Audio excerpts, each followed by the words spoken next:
Oi, corajosos e curiosos! Eu me chamo Vitória e hoje eu vou contar 3 relatos sobre Sete Além para vocês. Então, como eu não gosto de muito papinho na introdução, bora para as lendas. Na verdade, é lendas, não relatos ainda, mas se vocês me mandarem, vai ser relatos da experiência de vocês, tá bom?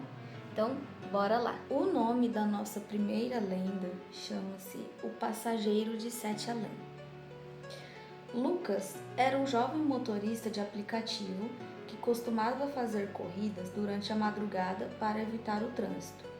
Em uma dessas noites, ele dirigia por uma estrada deserta nos arredores de São Paulo, quando uma corrida apareceu no aplicativo. O local de partida era um ponto isolado, mas Lucas aceitou. Quando se aproximou, viu um homem parado ao lado de um velho poste de luz que piscava de forma irregular. O passageiro parecia normal à primeira vista, mas havia algo estranho em seu olhar, algo vazio. Ele entrou no carro e disse apenas para Sete Além. Lucas ficou confuso e respondeu: Desculpe, mas não conheço esse lugar. Onde fica? O homem apenas apontou para a frente e disse: Siga em frente, eu te guio. Conforme Lucas dirigia, a estrada parecia mudar sutilmente. As árvores ao redor se tornavam mais altas e sombrias, e a neblina começou a cobrir o caminho. Não havia mais placas e o sinal do celular caiu. Ele olhou pelo retrovisor para verificar o passageiro, mas o homem apenas encarava o horizonte, como se estivesse vendo algo que Lucas não conseguia perceber. Depois de vários minutos, o ambiente mudou drasticamente. As luzes do carro iluminavam apenas uma densa escuridão, e Lucas sentiu que algo estava terrivelmente errado. Ele parou o carro e olhou para o passageiro, que agora tinha um sorriso perturbador no rosto.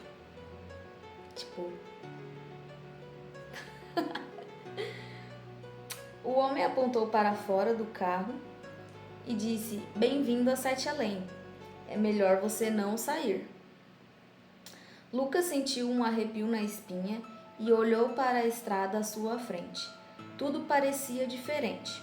As árvores pareciam dobrar-se em direções impossíveis e o ar estava mais frio, com um cheiro de podridão.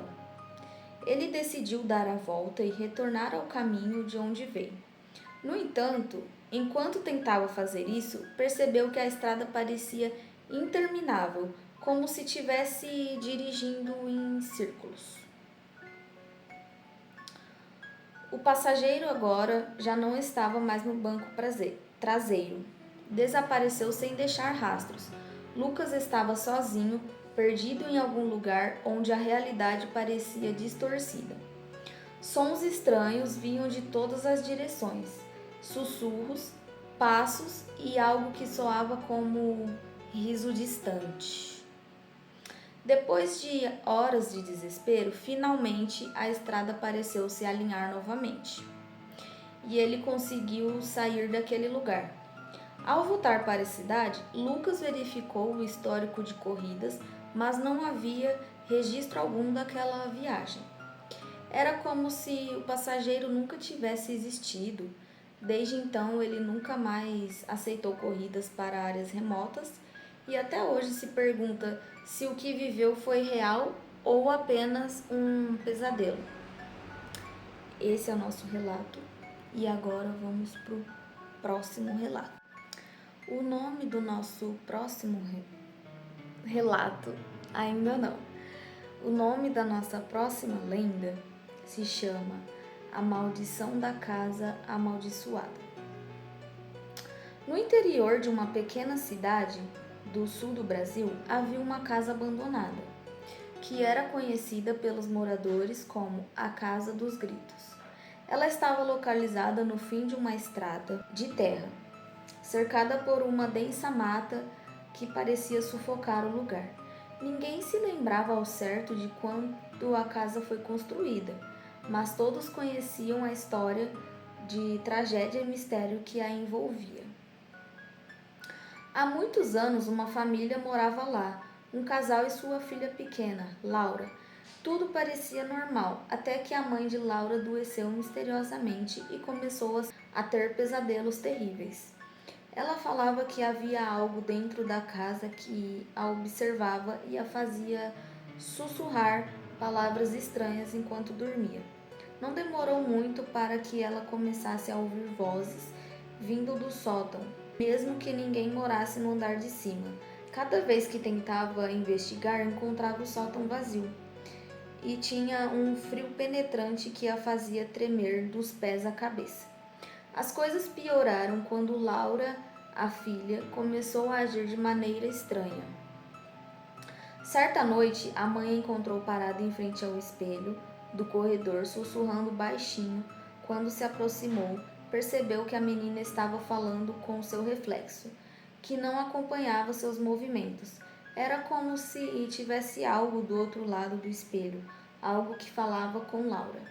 A situação se tornou insustentável quando, em uma madrugada chuvosa, os gritos de Laura ecoaram pela casa. Seus pais correram até o quarto, mas a menina havia desaparecido. O espelho estava quebrado e no chão havia marcas de arranhões profundos, como se algo tivesse sido arrastado para fora do quarto. Os pais procuraram por toda a casa, mas não havia sinal de Laura. Eles chamaram a polícia, mas a menina nunca foi encontrada. Após o desaparecimento, o pai de Laura foi consumido pela culpa e pelo desespero e acabou tirando a própria vida. A mãe, devastada pela dor, mudou-se da casa e nunca mais voltou. Desde então, a casa ficou vazia e abandonada. Com o passar dos anos, os moradores do vilarejo começaram a relatar que, em algumas noites, era possível ouvir gritos vindo da casa, como se alguém estivesse pedindo ajuda. Alguns jovens curiosos decidiram explorar o lugar e aqueles que se atreveram a entrar na casa juram que viram coisas inexplicáveis, sombras que se moviam sozinhas, portas que se fechavam com força e principalmente a figura de uma menina de vestido branco que parecia em frente ao espelho quebrado, com um olhar perdido e vazio. Dizem que ela sussurrava palavras ininteligíveis. Sussurrava palavras que não dá para entender, né? E desaparecia assim que alguém tentava se aproximar. A lenda local afirma que Laura foi levada para o outro lado e que o espírito dela ficou preso na casa, tentando encontrar uma forma de voltar. Alguns acreditam que a casa está amaldiçoada, que guarda um portal para outra dimensão e que aqueles que ousarem ficar por muito tempo lá dentro podem acabar desaparecendo, assim como a menina. Até hoje, ninguém sabe o que realmente aconteceu com Laura, mas a casa continua lá, cercada de lendas e mistérios. Os poucos que ousam se aproximar relatam muito medo e sentem que estão sendo observados, como se a própria casa estivesse viva, esperando por sua próxima vítima. Então, esse foi o relato. E bora pro próximo relato. O nome do nosso próximo relato se chama O Ritual das Sete Almas.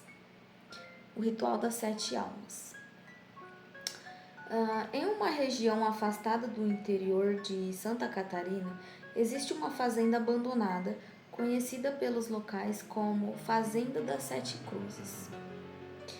Há décadas, essa fazenda foi palco de um evento tão sombrio que fez com que ninguém ousasse voltar ao local.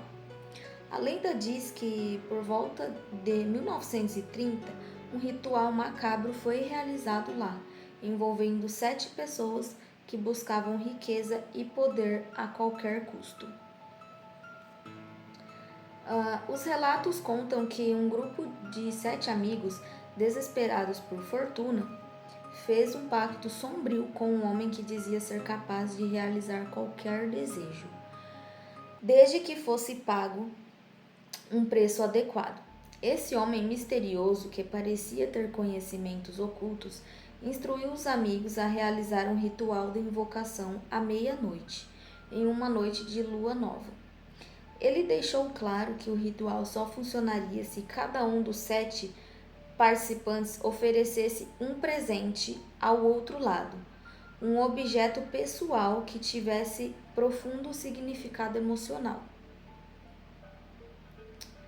O ritual consistia em formar um círculo com 7 cruzes, todas feitas de madeira antiga, e colocar os objetos no centro. As cruzes simbolizavam a passagem entre o mundo dos vivos e o mundo dos espíritos. E cada uma representava uma alma que estava prestes a ser corrompida pelo pacto. Os amigos seguiram as instruções e quando a última vela foi acesa, o ar ao redor deles ficou gelado e os sons da noite desapareceram, como se a própria natureza temesse o que estava para acontecer. No momento em que começaram a recitar o encantamento, o chão dentro do círculo se abriu, revelando uma fenda escura e sem fundo. Uma figura emergiu de dentro dela, coberta por um manto negro que sussurrava em língua desconhecida. Ela estendeu a mão e os amigos sentiram um medo paralisante, mas estavam determinados a seguir adiante. O homem misterioso, então, pediu que cada um dos 7 se aproximasse e deixasse uma gota de seu sangue na fenda, como parte final do acordo. Após o término do ritual, a fenda se fechou com um estrondoso e a figura... Após o término do ritual, a fenda se fechou com um som estrondoso e a figura desapareceu, deixando apenas cheiro de enxofre no ar. Nos dias seguintes, os amigos começaram a perceber mudanças estranhas. Sombras que os seguiam, sussurros em plena luz do dia e um crescente sentimento de pavor. Um por um, eles começaram a desaparecer misteriosamente. O que restou foram 7 cruzes no chão da fazenda, cada uma marcando o lugar onde um deles havia sido visto pela última vez. Aqueles que ousaram se aproximar da fazenda das 7 cruzes após o desaparecimento relataram os fenômenos inexplicáveis. Alguns diziam ouvir gritos abafados de socorro vindos debaixo da terra, enquanto outros viam vultos se movendo entre as árvores, como se os espíritos dos 7 amigos ainda estivessem presos lá, pagando o preço pelo pacto que fizeram. Gente, esses casos, esse daqui eu não achei que tem tanto a ver com 7 além, essa última lenda que eu contei. Eu achei que é mais pacto, essas histórias de fazenda, de assombração, enfim. Mas eu quis colocar no final também, porque eu achei bem interessante. Esse foi o vídeo de hoje. Gente, eu não quis comentar muito nas lendas de hoje, né? Mas essas foram as 3 lendas. É complicado, né? Eu acho que essas que eu contei são lendas, mas eu acredito muito que acontece isso na vida real, né? Muitos casos sobrenaturais que tem por aí, e eu acredito muito. Enfim, essas foram as lendas. Espero que vocês gostem. E deixem nos comentários se vocês gostaram. E pode mandar no meu e-mail também relatos que aconteceram com vocês, experiências, né, sobrenaturais. E é isso. Tchau, beijo.